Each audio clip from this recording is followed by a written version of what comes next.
అందరూ కూడా మరి గీతకు ఓటేసి గెలిపించుకుంటారు. ఆవిడని కూడా చాలా మంచి వ్యక్తి కూడా. ప్రజలు ఓడించుకుంటే వాళ్ళ దురదృష్టం, గెలిపించుకుంటే వాళ్ళంత అదృష్టమంతులు లేరు. నేను ఇదే లాస్ట్ మాట చెప్పాలనుకున్నాను. అన్ని కళాశాల ఆడొక్కడే పిచ్చాడు, ఆడొక్కడే పిచ్చాడు మాట్లాడాడు. మొత్తం కళాశాల ఆడొక్కడే పిచ్చాడు. మందు రేట్లు పెంచేశారు. మందు రేట్లు సారా తాగి ఎడుతున్నాం మేము. అయ్యమ్మ 5 కూలి చేసుకుంటున్నారు. నేను సారా మందుకే చెప్పిపోతే తాగడానికి నేను కష్టపడకపోతే పొద్దున్న పొందకపోతే బతుకులో. ఏం పేరు మీది? శివ. శివ ఏం చేస్తుంటారు? నేను జేసీబీ. ఎలా ఉన్నదండి పనిలో? ఎప్పుడంటే పనులు అంటే బాగానే ఉందండి. ప్రజెంట్ అదంతా హ్యాపీగానే ఉంది. ఇప్పుడు ప్రజెంట్ మీరు పిఠాపురం వాస్తవ్యులు, మొత్తం రాష్ట్రమే కాకుండా మొత్తం ప్రపంచంగా దేశవ్యాప్తంగా కూడా పిఠాపురంపై చర్చ నడుస్తుంది. ఎలా ఉన్నదండి ఇక్కడ పిఠాపురంలో? ఎలా అంటే ఇప్పుడు మీరు చెప్పిన దానికి ఆలోచించాలంటే ఇప్పుడు మాకు డిప్యూటీ సీఎం గీత గారే. అవును. సీఎం తర్వాత సీఎం అక్కడ అవును. మా ఊరు. ఇప్పుడు మా ఊరు ఒకప్పుడు ఏం తెలిసింది కాదు. మా ఊరు సీఎం అవుతుందంటే మాకు జగన్ గారు ఇచ్చిన అదృష్టం అనుకోవాలి. ఎందుకనంటే సీఎం చేస్తారంటే ఎవరు కాదంటారండి. అందరు కూడా మరి గీతకు ఓటేసి గెలిపించుకుంటారు. ఆవిడని కూడా చాలా మంచి వ్యక్తి కూడా ఆవిడ. ఎందుకంటే ఈ రోడ్డు ఆవిడించిందే, పార్కులు అనగా రోడ్లు అనగా అన్ని ఆవిడ చేయించిందే. ఆవిడ పాలన వచ్చింది. మాకు టీడీపీ ఉన్నంత వరకు మాకు ఏమి న్యాయాలు జరగలేదు, అన్యాయాలు జరిగాయి. ఎందుకంటే అన్యాయం ఎలాగంటే యాక్చువల్గా ఇప్పుడు కరప్షన్ అనేది లేదు సార్. మీకు యాక్చువల్గా ప్రతి ఒక్క రూపాయి కూడా డెబిట్ అంటే డైరెక్ట్ అకౌంట్ పడిపోతుంది. 1 రూపాయి కొట్టినా 100 రూపాయలు కొట్టినా 50 రూపాయలు కొట్టినా నీకు అర్హులు అయితే నీకు అకౌంట్ పడిపోతుంది. ఆ రోజుల్లో అలా కాదు సార్. ఏంటంటే ఫంక్షన్ అవ్వాలన్నా కూడా హ్యాండీగానే ఇంకా మత్తుగా జరిగేది. అది ఎలా జరిగేది 1000 ఇచ్చేవారు 500 ఇచ్చేవారు కూడా తెలిసింది కదా చదువులేని వ్యక్తులకి. ఈ రోజు అయితే జగన్ పాలన ఉన్నాడు, చాలా బాగుంది కూడా. అంటే నిన్న ముగింపు సభలో భాగంగా వంగా గీత గెలిస్తే డిప్యూటీ సీఎం చేస్తానని అన్నారు. సో ఆ ప్రకటనతో మీరు నిర్ణయం మార్చుకున్నారా, లేదనంటే ముందు నుంచి మీరు జగన్ కి వంగా గీతను గెలిపించాలని అనుకున్నారా? మంచి వ్యక్తి ఎప్పుడు గెలిపించాలనుకుంటారు సార్. అతను కూడా మంచి వ్యక్తే కాబట్టి ఇప్పుడు ఇక్కడికి వచ్చి నేను సీఎం చేసేస్తానని చెప్పాడు సార్. అతను మంచి వ్యక్తి కాబట్టి మంచి డెవలప్ చేయాలనుకున్నాడు సార్. ఇప్పుడు అక్కడ లోన్ అపార్ట్మెంట్ వెళ్ళండి సార్, అవి ఎలా ఉన్నాయో చూడండి. ధీటుగా ఈ రోజు అంత క్లాస్ గా ఉన్నాయంటే ఒక నేను సొంత ఇల్లు నేను కట్టుకోలేను సార్ యాక్చువల్గా. కానీ అలాంటి ఇంట్లో ఉంటున్నారని అంటే అది గొప్ప అని చెప్పుకోవాలి. అది జగన్ ఇచ్చిన ఘననీయం. అతను మాకు ఒక పునర్జన్మ పెట్టాడు సార్. అతను మాకు ఒక న్యాయం చేశాడు. అతను జగన్ గొప్ప చెప్పం. అతను ఒకప్పుడు సీఎం కాకముందు ఏమవుతాడో మాకు తెలిసింది కాదు. ఇప్పుడు సీఎం అయ్యాడు.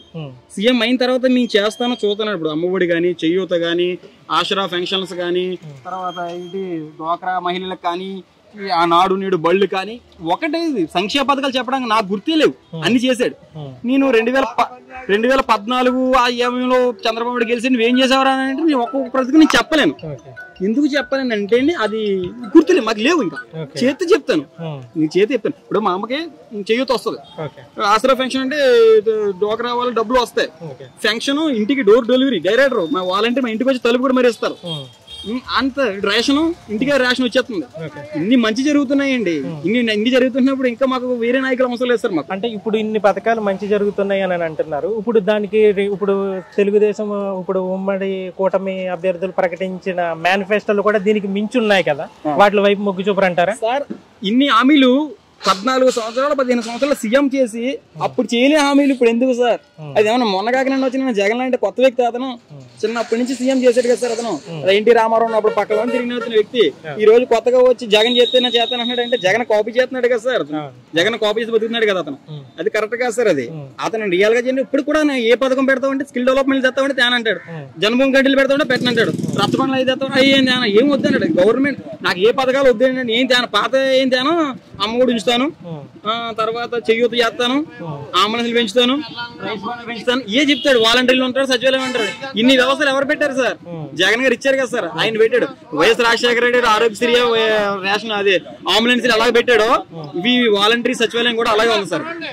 ఈ రోజు అతను ఇచ్చిన మాకు చెప్పాలంటే జగన్ అనే వ్యక్తి పరిపాలిస్తున్నాడంటే ఆ పాలన నేను బతుకుతానంటే నేను పుట్టినందుకు బాగా గర్వపడలేదు, ఆ పాలన నేను బతుకుతున్నందుకు గర్వపడుతున్నాను. ఎందుకంటే అలాంటి పాలన నేను బతుకుతున్నాను. ఏ టెన్షన్ హ్యాపీగా ఉన్నాం, హ్యాపీగా నేను తింటున్నాను ఉంటున్నాను, మా బతుకు మాకు ఉన్నాయండి. ఇప్పుడు జగన్ నాకు ఒక అవకాశం ఇవ్వండి అని చెప్పేసినప్పుడు ఒక అవకాశం ఇచ్చారు. ఇప్పుడు పవన్ కళ్యాణ్ కూడా పిఠాపురం కోసం ప్రత్యేకంగా ఇక్కడ మేనిఫెస్టో ఒకటి పిఠాపురం మేనిఫెస్టో అని ప్రకటించారు. ఓవరాల్ గా కూటమి మేనిఫెస్టో కాకుండా ఆయనకు ఒక అవకాశం ఇస్తే చేస్తారనే ఆలోచనలో ఉన్నారు కదా చాలా మంది. అతను సొంతూరు ఎక్కడ సార్? ఓపెన్ పెడతాను సార్. సొంత ఎక్కడ సార్ అతను సీఎం గా పోటీ చేయండి, నో ప్రాబ్లం. సీఎం గా పోటీ చేసి 155 పోటీ చేసి నువ్వు ఎమ్మెల్యే గెలిపి నీ ఎమ్మెల్యే పెట్టి అవకాశం ఇస్తాను. నీ సొంత ఊరు మొగలూరు పాలకొల్లు కాన్స్టిట్యూషన్ అక్కడికి వచ్చి నువ్వు పోటీ చేయకుండా నీ ఊళ్ళో నువ్వు పోటీ చేయవు. అది లేకపోతే మన భీమవరంలో పోటీ చేస్తావు, భీమవరం పోయిందా, ఈ గాజువాక ఉంది, గాజువాక పోయిందా సార్. వాళ్ళ పాపం వాళ్ళ అలాగే ప్రజలు కదా సార్, వాళ్ళు పోటీ చేశారు, వాళ్ళు ఓటేసి గెలిపించుకున్నారు. 62,000 ఓట్లు గండిసిన 62,000 ఓట్లు గండిసిన కొట్టించాడు. ఆఫ్టర్ 8,000 ఓట్లతో పోయాడు సార్ అక్కడ పవన్ కళ్యాణ్. ఓటు చేసి నిలబడచ్చు కదా సార్, నిలబడచ్చు కదా. వాళ్ళు 62,000 మంది నమ్మారు కదా రోజు. అంటే ఈ నియోజకవర్గాన్ని ఎంచుకోవడానికి ప్రధాన కారణం ఏందనుకుంటారు మీ దృష్టిలో? ఆయన నియోజకవర్గాన్ని ఎంచుకోవడానికి మొత్తం ఫిల్టర్ చేస్తారు సార్. అతను మొత్తం ఫిల్టర్ చేసుకుంటారు. ఎక్కడా గెలుస్తాం. ఇప్పుడు వర్మ ఉన్నాడు సార్, వర్మ టీడీపీ వ్యక్తి, అతని దగ్గరకు వచ్చి కాలు పడ్డారు, నన్ను గెలిపించాలని అంటారు. ఎందుకు సార్ ఇవన్నీ వేస్ట్. అంటే ఇప్పుడు వర్మ సపోర్ట్ చేస్తున్నారు కదా, ఆయనకి ఓట్లు ఆయన ఓట్లు ఆయన వైపు మగ్గుతాయంటారు. ఒకటి చెప్పనండి, టీడీపీ వాడు అనేవాడు ఒకడికేనే సింబల్ లేదు, ఆడ సిగ్గుతో చచ్చిపోలేడు. టీడీపీ వాడు సింబల్ లేదు, అడిగి ఆడ సైకిల్ గుర్తు లేదండి. ఇక్కడ ఈ పిడాపులో సైకిల్ గుర్తు లేదు. టీడీపీ పార్టీ అమ్మేశారు, అది ఒక గలాస్కి అమ్మేశారు. ఆ డబ్బులు కమ్ముకున్నారు, ఏదైనా కమ్ముకోరు తెలియదు. టీడీపీ సైకిల్ లేదు అక్కడ. ఆ టీడీపీ నాయకులు మరి పాపం టీడీపీ కార్యకర్తలు అందరూ ఏమైపోతారు, ఎక్కడ పోతారు? ఇప్పుడు మాకంటే ఫ్యాను మేమంటే ఒక వయసు ఒక గుర్తు ఉంది, మీకు చచ్చినా గుర్తు ఉంటుంది, బతినా గుర్తుంది. గుర్తు ఎవరికి అమ్మలేదు, ఈ గుర్తు ఉంది. ఇది ఇప్పుడు కూడా టీడీపీ ఇప్పుడు సైకిల్ ఇప్పుడు వెళ్తారు, పోలింగ్ బూత్కి వెళ్తారు. ఏమి వేద్దాం నీ గుర్తు అది, మీ గుర్తు అంటే టీడీపీ కదా, మీ నాన్నగారు టీడీపీ, అందరూ టీడీపీలో మీకు మంచి జరిగింది కదా. ఇప్పుడు గుర్తు ఏదో మీకు గుర్తే లేదు కదండి. గుర్తు లేదు ఎలా చేస్తాను ఓటు, ఎవరికి చెప్తావు? ఇప్పుడు ఎందుకు ఇప్పుడు అమెరికన్ జో బైడెన్ ఉన్నాడు, వాళ్ళకి వేసామంటే వేస్తావా, ట్రంప్కి వేసామని వేస్తావా? మీ ఎవరు చెప్తారు వేస్తామండి. మా నాయకుడు ఉన్నాడు, గీత నిలబెట్టాడు, నా గుర్తు ఫ్యాన్ బాబు, గీత చేయకపోతే నేను చేస్తాను అన్నాడు. అది నాయకత్వం అంటే అండి. అందుకని ఇప్పుడు మేము వేరేగా ఏం చెప్పేది లేదండి. న్యాయం జరిగింది, అతను కూడా చెప్తున్నాడు, మీకు మంచి జరిగితే ఓటేయండి అంటున్నాడు. మీకు న్యాయం జరిగిందా ఓటేయండి, మీకు న్యాయం జరగకపోతే ఇయ్యొద్దు అంటున్నాడు. బతిమాలుకొని అడుక్కునే దుస్థితి అతనికి లేదండి. అతను ఒక ఛాన్స్ అన్నాడు, ఇచ్చారు. ఒక ఛాన్స్ కి ఇన్ని పథకాలు ఈ రోజు చూస్తే కళ్ళు కూడా చెదిరిపోతాయండి. ఎవరు కూడా 500, 1000 రూపాయలు కూడా చూడలేని రోజులు ఈ రోజు వేల చూస్తున్నారని. ఒకప్పుడు బీహార్ లో ఉన్న స్టేట్ ఈ రోజు అమృత భారత్లో తయారైంది. చూసారు కదా సార్ రాష్ట్రం ఎంత బాగుందో. ఇప్పుడు ప్రతిపక్షాలు బీహార్ లా తయారైందని అంటున్నారు కదా, అంటారుగా. ఇప్పుడు కళ్ళకి మసకే అద్దాలు ఎట్టేసుకొని పక్కలను చూసి నల్లగా ఉన్నాడని ఎలా కుదురుతుంది సార్? కళ్ళతో తెలుసుకో, నువ్వు చేసిన తప్పు తెలుసుకో. నువ్వు నీ కళ్ళజోడు కరెక్ట్ గా పెట్టుకుంటేనే ఎదురు క్లారిటీ కనపడతాడు. అంతేగాని బయటకు వచ్చి ప్రజలను చూడాలి కదా సార్. అది ఎలా ఉన్నాడో. ఇప్పుడు 14 సంవత్సరాలు పరిపాలన చేసావు, 14 సంవత్సరాలు ఏం చేశాడు సార్? ఒక పథకం చెప్పండి, చెప్పట్లేదు కదా సార్. మా నాన్నగారు 14 సంవత్సరాలు, మా నాన్నగారు మాకు 50 సంవత్సరాలు బతికారు, టీడీపీ మా నాన్నగారు. ఇప్పుడు కూడా మా నాన్నగారికి ఏమీ లేదు సార్. కానీ జగన్ గారు వచ్చేసారు, మా అమ్మగారు అపార్ట్మెంట్ ఫ్లాట్ ఇచ్చారు సార్. మా అమ్మ ఫ్లాట్ ఇచ్చారు సార్. నేను డబుల్ బెడ్రూమ్ ఫ్లాట్ లో ఉన్నానండి నేను. తర్వాత నాకు వచ్చేటంటే మా అమ్మగారు పెన్షన్ ఇంటికి తెచ్చిస్తున్నారు సార్. మాకు ఇంటికి తెచ్చిస్తున్నారు. మా అమ్మ పనులకు వెళ్ళిపోతారండి, ఈవినింగ్ వస్తారు.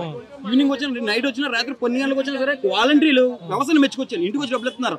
ఏదైనా చిన్న ప్రాబ్లం వచ్చినా, ఏదైనా సబ్జెక్ట్ జరిగినా, ఏ సంక్షేమ పథకాలు మనకి అరువులేమని తెలిస్తే మా ఇంటికి వచ్చి ఇది మీకు అరువులు అవుతున్నారు, మీరు రాయించుకోండి అన్నారు. మేము వద్దన్నా సరే రాయించుకుంటారా బాబు, మీ పథకం మీరు తీసుకోండి అంటున్నారు.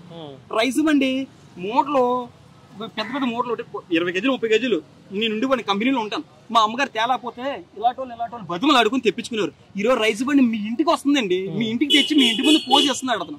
అది కదండి పాలన. అది పాలన అంటే నువ్వు. అంతేగాని ఆ రోజు వచ్చి ఎక్కడికో 1000 రూపాయలు పెన్షన్ 200ని లాస్ట్ దిగిపోయి నెల ముందు 2000 చేసి పోయాడు. ఆ డబ్బులు ఇచ్చేవారు. లైన్ లో పొద్దున్నే సాయంత్రం వరకు ఆడవాళ్ళు కూర్చునేవారు. పొద్దున్నే సాయంత్రం ఆడవాళ్ళు కూర్చుంటే ఎలాంటి మాట్లాడేవారు అనుకున్నారండి? బూతులు తిట్టేవారు. ఇష్టం లేనట్టు వాళ్ళు బూతులు తిట్టి 100, 200 ఆ డబ్బులు తగ్గించుకోవడం ఇచ్చేవారు. అక్కడ దరిద్రం కూడా పొద్దున్న సాయంత్రం దాకా వాళ్ళు వేడిచేం కూడా డబ్బులు వస్తలేదు, నమ్మకలేదు. ఈ రోజు 1వ తారీఖు అంటే, ఈ రోజు 1వ తారీఖు అంటే వాలంటరీ మేము ఎదుకో సంవత్సరాలు పొద్దున్న తలుపు కొడితే వాలంటరీ తలుపు కొడుతుంది అనుకుంటున్నాం. మేము తలుపు తీస్తే వాలంటరీ ఉంటుంది సార్ మా ఇంటి ముందు. అది సార్ పాలన అంటేనే. పక్కన కేసీఆర్ ఉన్నాడు, పక్కన కేసీఆర్ ఆడి కూడా ఇలాగే ఎదపాలన చేస్తానన్నాడు, చంద్రబాబు నాయుడు చేస్తానన్నాడు. డబుల్ బెడ్రూమ్ ఫ్లాట్ త్రిపుల్ తోసేసారు, పక్కే పోయాడు కదా. ఇప్పుడు కూడా జగన్మోహన్ రెడ్డి పక్క రాష్ట్రంలో పోటీ అయితే గెలుస్తాడు. ఈ రాష్ట్రంలో అతను పోటీ చేయాల్సిన అవసరం లేదు. పక్క తెలంగాణలో గెలితే ఆయన 100% ఒక 70 సీట్లు మెజార్టీ వచ్చేస్తాడు. అక్కడ ఉన్నది 119 సీట్లే, 70 సీట్ల మెజార్టీ వచ్చేది. అంతే అండి. ఇంకా ఒకటి సార్, న్యాయం జరుగుద్ది. మా నియోజకవర్గం నుంచి సీఎం అనేది ఒక వ్యక్తి ఉందని మాకు నమ్మకం. నేను చెప్తున్నా, ఇంకా టీడీపీ వాళ్ళంటే ఇంకా వాళ్ళకి సింబలే లేదు. ఇంకా వాళ్ళు ఎలా ఉన్నారంటే యాక్చువల్గా ఒక గొర్రె తీసుకొచ్చి గొర్రెకి మనం ఏం చెప్తాం, బెల్లం ముక్క ఏదో పెడతారు, చాక్లెట్ పెట్టి తీసుకుపోతారు. ఇంకా అదే టైప్ ఉన్నారు వాళ్ళను. మనం ఏం చెప్పలేం. మా నాయకుడు అంటవా ఎప్పటికీ ఫ్యాన్ అలా ఉంచాడు, సింబల్ ఉంచాడు. సింబల్ ఎవరికి అమ్మలేదు. వీళ్ళు సింబల్ అమ్ముకున్న వాళ్ళు ఉన్నారు, గ్లాసులు, చెంచాలు ఎవరు కావాలండి. ఎందుకు ఏం చేశారు? ఇప్పుడు ల్యాండ్ యాక్ట్ మీద విపరీతమైన ప్రచారం జరుగుతుంది. అలాంటి భయాందోళన ఏమన్నా ఉన్నాయా సార్? ల్యాండ్ యాక్ట్ అనేది ఎవరు చేయడానికి అవ్వదు సార్. రాజ్యాంగం ఉంది సార్. ప్రభుత్వాలు శాశ్వతం కాదు సార్. ఇక్కడ రాజ్యాంగం ఉంది. సెంట్రల్ చూసుకుంటది ఎవరికి అన్యాయం చేయదు. ఓకేనా? ఒకవేళ తప్పు చేస్తే జగన్మోహన్ రెడ్డి తప్పు చేస్తే జైల్లో పెడతారు. చంద్రబాబు మనం తోశారు లోన. ఎందుకు తోశారు? తప్పు చేసేవానే కదా తోశారు. జగన్మోహన్ రెడ్డి అన్నారు అది తప్పు ఆరోపణలు జరుగుతున్నాయి. తప్పు చేశారా వైఎస్ రాజశేఖర రెడ్డి చేశారన్నారు. దానికి తండ్రికి కొడుకు చేశారు. ఈ జగన్మోహన్ ఏమన్నాడు? చంద్రబాబు నాయుడు చేశాడు. చంద్రబాబు తోతున్నారు. తప్పు చేస్తే ఎవరైనా చేస్తారు సార్. అందుమించి రాజ్యాంగం చేతుల్లో ఉంటుంది సార్. ల్యాండ్ ఎవరి విషయం చేతుల్లో ఉండదు. జగన్మోహన్ రెడ్డి అమ్మేద్దామన్నా చేసేద్దామన్నా అవ్వదు. చంద్రబాబు ఇట్లేమో కబ్జా చేసేసి ఆ నారాయణకి ఇంకో ఉన్నారు కదా మంత్రి నారాయణకి ఇంకా ఉన్నారు రామోజీరావుకి అందరికి బినామీలు పెద్దామన్నా కూడా అవ్వదు. ఇప్పుడు 1,00,000 ఓట్ల మెజారిటీతో గెలవచ్చు అని చెప్పేసి పవన్ కళ్యాణ్ అన్నారు. ఇక్కడ ఒకవేళ వంగా గీత గెలిస్తే ఎన్ని వేల మెజారిటీ రావచ్చు అంటే యాక్చువల్గా వంగా గీత కూడా కాపు ఆడపడిచింది. కాపు ఆడబెట్టి ఆడవాళ్ళు కూడా కాపులు పాపం చాలా మంది వాళ్ళ ఇంటికి వెళ్ళి భుజం తట్టుకుని వచ్చిన నాయకురాలు ఆవిడ. ఎవడ ఎప్పుడో దిగుతా ఎప్పుడు నువ్వు ఎప్పుడున్నావో చెప్పు, ఎప్పుడు పోయో చెప్పు, వీడితో మా పని లేదు. కానీ ఆవిడ కూడా ఓసీ కాబట్టి ఆవిడకి ఉండే మద్దతు అనేది మాత్రం సైలెంట్ ఓటింగ్. ఆవిడకి దాదాపు ఒక 90 నుంచి 80,000 ఓటింగ్ ఇచ్చే పద్ధతి. అంటే ఒక 20-30,000 మెజార్టీతో వెళ్తుంది. ఎందుకంటే మరీ 1,00,000 ఓట్లు అనేది ఇదంటే రిగ్గింగ్ చేసి ప్లానింగ్ లో మనం రిగ్గింగ్ చేద్దాం, ఫ్రాడ్ చేద్దాం అనుకుంటే 1,00,000 కాదు. ఆడ అంత టార్గెట్ ఇస్తున్నా 1,00,000 ఓటింగ్ అంటే మనం రిగ్గింగ్ అది. ఎందుకు సార్? ఎవరు చెప్తున్నా సార్? నాయకత్వం అనేది ప్రజల నుంచి పుట్టాలి సార్. 175 నియోజకవర్గాల్లో పోటీ చేశాడు, గెలిచాడు, సీఎం అయ్యాడు సార్. అతను 175 నియోజకవర్గాల్లో పోటీ చేశాడు, గెలిచి సీఎం అయ్యాడు సార్. అతనితో పోల్చి పెట్టుకుంటాడు సార్. అదలపాతం తొక్కేస్తాను, ఆడికి కనపడినామను, ఆడి ఇంట్లో ఉండడం. అసలు ఎవడరా బాబు నీ పేరు చెప్పరా అంటే నా పేరు కళ్యాణ్ అంటే. ఏం చేస్తావు అంటే ఏం చేయనాడు. అసలు సార్ గ్రౌండ్ లెవెల్ రాజకీయాలు తెలియవు అతనికి. గ్రౌండ్ లెవెల్ రాజకీయాలు తెలియవు. ఇప్పుడు ఉన్నది ఒకటే సార్, వైఎస్ఆర్సీపీ 170 సీట్లు పోటీ చేసి సీఎం చేశాడు సార్. 150 సీట్లు ఇండియా నెంబర్ 1 సీఎం అతను. అతనికంటే ఏ ఒక్క బ్యాడ్ నేమ్ లేదు. India number 1 CM. ఇన్ని పథకాలు లేక మన తెలంగాణలో రీసెంట్ గా అడిగితే జగన్ మా దగ్గర పోతే మేము గెలిపించుకుంటాం అంటున్నారు.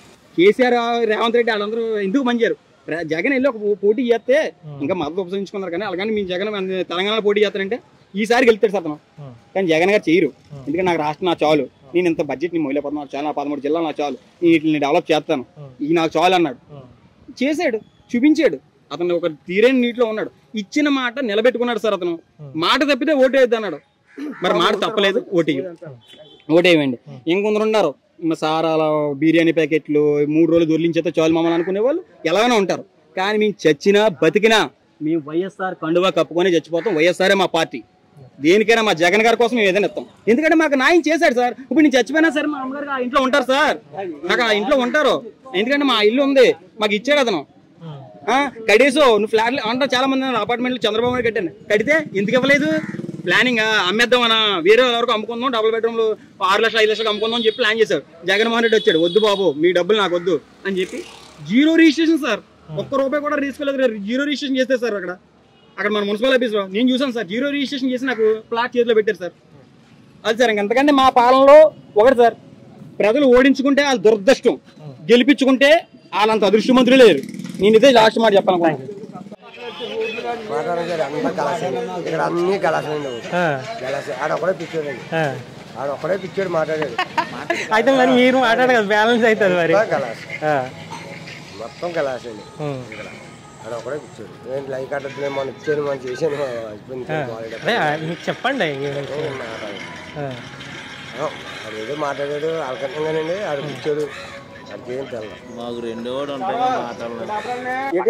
మండలం ఎక్కడైతే కొన్నారు, కొనింది పిఠాపురంకి మామూలుగా ఈ టౌన్ కి ఇవ్వలేదు. తలాలు పల్లెటూరుకి ఇచ్చారు, ఇల్లు కట్టించారు, లోన్లు ఇచ్చారు కానీ పిఠాపురం పట్టాలు చూపించారు కానీ తలాలు చూపించలేదు. ఎక్కడో పట్టుకెళ్ళి చివరి పడిచారు. ఇక్కడ వాళ్ళు అక్కడ పడుతున్నారు. ఏంటైతే అర్థం లేదు పర్థం. అసలు ఈ పరిపాలన ఏం చేస్తాం లేదు. ఈ రోడ్లు ఉన్నాయి, రోడ్లు ఎక్కడెక్కడే అక్కడే తీసారు. 20 మొక్కలు వేసుకుని ఫోటో తీసుకుని పొట్టిపోయి రోడ్లు వేసిన పేరు చెప్పారు. ఆ తప్పులు తగులుకుంటున్నాయి ఎవరికైనా సరే. కడకి ఎలా ఇప్పుడు పండుగ దాకా రోడ్ వేసి చెప్పి లిస్ట్ లో ఉంది. అక్కడ ఈ రోడ్ లేదు, ఎక్కడ ఏమీ చేస్తలేదు. చేసినట్టుగా సృష్టించేస్తున్నారు. ఇంటర్నెట్ పొడిసి పోతున్నారు అంతే. ఏడు అర్థం లేదు ఈ పరిపాలన. మా రేట్లు పెంచారు, ఎన్నట్లకి మందు రేట్లు పెంచేశారు. మందు రేట్లు సారా తాగి ఎడుతున్నాం మేము. అయ్యమ్మ 5 కూలి చేసుకుంటున్నారు. నేను సారా మందుకే వెళ్ళిపోతే తాగడానికి నేను కష్టపడకపోతే పొద్దున్న పొందకపోతే బతకలో. ఈ రేట్లు పెంచే బలు తీసేస్తాను. రేట్లు పెంచాడు, 10 రేట్లు పెంచేశారు. ఆయిల్ డబ్బా ₹60 ₹100 చేసాడు. ఎలా పోతారు జనం? ప్రతిదీ సామాన్య బతకాలంటే ప్రతి రేట్లు పెంచుకుంటూ పోతే ఎలా పోతారండి? దీని మీద దాని మీద దీని మీద పెంచేసుకుంటా పోతుంటే సామాన్యులు బతకాలి కదా. మజ్జిగ తాతం పోతూ ఎలా పోతారు?